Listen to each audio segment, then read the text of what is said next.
But here's where it gets really interesting, okay?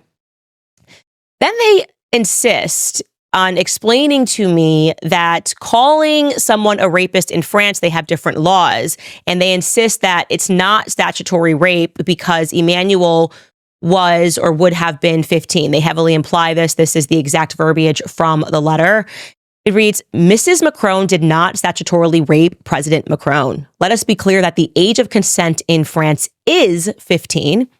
The two met and fell in love in 1993 when she was a drama teacher and he was 15 years old.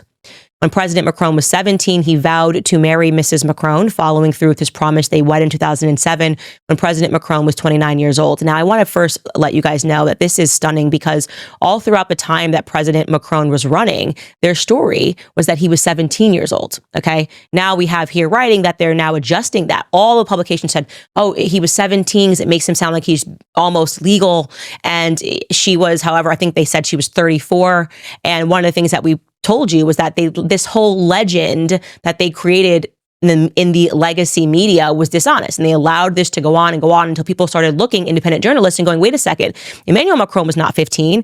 And I also believe there's an interview where Emmanuel Macron states that he met her before he was 15 years old.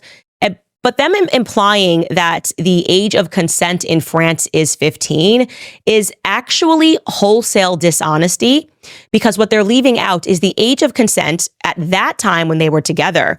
It was 15 only if the person that they had the affair with, the sexual affair with, was not someone who had any power or control. That is still the law in France today, okay? So in order for it to be age of consent, it cannot be a teacher, it cannot be a therapist, it cannot be any person when you are a minor that has control over you. And as they mentioned in that same paragraph, Emmanuel Macron was the student of Brigitte Macron. So that would not have been allowed under the law. And this is something that we are happy to debate.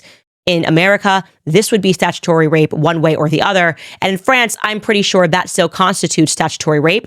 But we will allow you to respond to that in a more thorough manner, because now that we've established connection, you have no excuse not to answer our pointed questions.